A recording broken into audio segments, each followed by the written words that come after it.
What's up guys, it's TheSandov. In this video, we are going to go over the Vykas Legion Raid Phase 1 mechanics. I will be explaining normal and hard mode moves and mechanics at the end of the video. As always, I'll be covering the main moves and mechanics of the dungeon, so let's get right on it. In this battle, you'll face against two different types of bosses, a human version and a demon version. Before we begin, you and your parties must assign spots for a mechanic that will happen during the battle. The two parties must each have one person stand in the 11 o'clock, 1 o'clock, 5 o'clock, and 7 o'clock position. Remember your spots.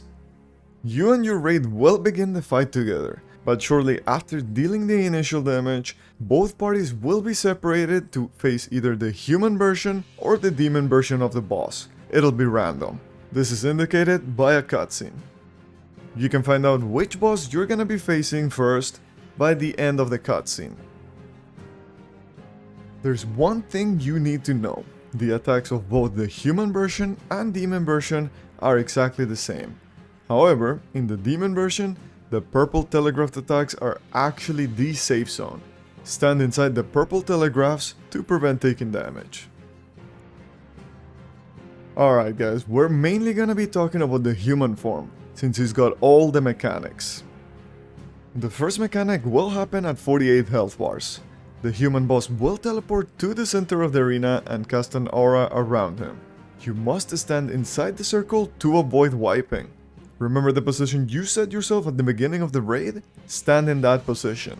Once he casts his shockwave, all party members must get an orb to go through a door in their location. The door will have a select color, and that is the color of the orb that you must get through it. It sounds easy, but these orbs change color every few seconds. The color order of these orbs is red, blue, green, white, and black, and then it repeats. Successfully getting 3 of these orbs through the door will stun the boss, meaning you pass the mechanic. Failing to do so will wipe the party. The next mechanic will happen at 36 health bars. The boss will once again teleport to the middle and have a stagger check. Your party must successfully stagger him within the time limit or it will be a party wipe. After impairing the boss, another mechanic will happen. Players will be marked with a blue or black orb above their heads. Head to your selected spot and stand near the color of the aura. If you were topside, stay topside. If you were bot side, stay bot side. These auras will then move around a total of 4 times. Your only role here is to memorize the pattern of your color on your section. The boss will then try to absorb orbs that will come flying from the outer zone. You then have to intercept these orbs in the same order as the pattern that you saw. You can grab these orbs at the same speed your character runs, so you don't have to worry about stopping. And once this mechanic is done, the boss will cast a large telegraph move that will not damage you. This move will either be a big red zone in the center or a big red zone in the outer zone. The red zone signals the danger zone for the other team that is fighting the demon boss. You must communicate with the other party by typing or voice communication where the safe area was, inside or outside. The party fighting the demon version will have their boss teleport to the center, meaning they must either go to the outer zone or stay inside with the boss, depending on the safe zone that the party fighting the human version saw. Both parties must get their boss down to 30 health bars to begin the next part. But the demon version is tankier than the human version, so use Sidereal skill Nineveh to help you burst down the boss. You won't be able to damage the boss below 30 health bars until both bosses are at 30 health bars. Once both parties have managed to get their boss down to 30 health bars, parties will swap places. If you were fighting the demon, you will fight human. If you were fighting the human, you will now fight the demon. But we're still gonna be talking about the human boss.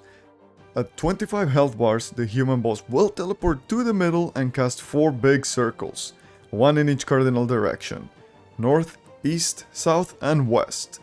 One of these circles will be white and it signals the safe spot for the other party.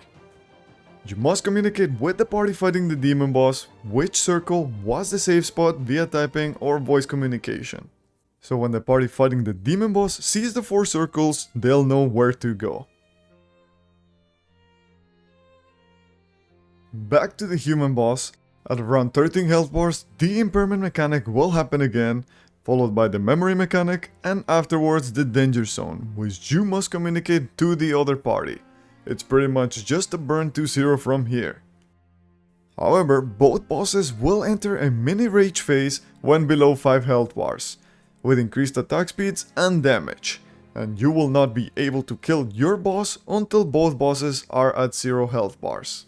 That is a lot of information to take in and might be hard to remember. All you have to know is that the human boss has all of the mechanics, and the party fighting the demon boss just has to damage the boss and stand in the safe areas told by the other party. I'm now going to mention the main moves of the bosses. The boss will launch a cone attack in front of him, which will then come back and hit behind him as well. He usually does this twice in a row.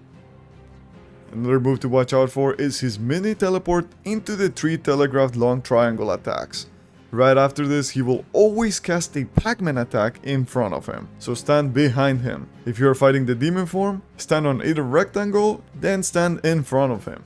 One of the moves that does a lot of damage and catches a lot of people off guard is the crystal throw. The boss will send out flying crystals in all directions as well as cast an AoE around him. If you're fighting the human boss, just follow the crystals. They'll become the safe zone. For the demon boss, just to stay inside with the boss. Another move we'll talk about is the double ring attack. The boss will strike a pose in the air and cast telegraphed ring attacks. And at the same time, projectiles will drop down in your location. Move around slowly in the safe area while dodging these projectiles. On demon boss, stay in the purple zone and move around. And the last move we're gonna talk about is when he hits his fists on the ground, there'll be projectiles that drop down on everyone. And right after this, he will cast a big AoE around him or in the outer zones. Let's now talk about the one hard mode mechanic. This mechanic will happen randomly to any party after parties are teleported for the first time. The boss will teleport to the center and cast an outer zone attack. You and your party must head to the same spots that you set at the beginning of the raid. An orb will spawn and follow each player. Step to the outer area and grab the orb. A 90-degree cone safe zone will spawn as well as a whirlwind. This whirlwind will indicate the direction the safe zone will move. The safe zone will move a total of 3 times. The boss will then cast a shockwave that will do huge damage to players who failed the mechanic and 0 damage to players who succeeded. Alright guys, I hope this video was useful to you and I wish you luck raiding. If you enjoyed the video, give it a like and don't forget to subscribe. I'll see you guys next time.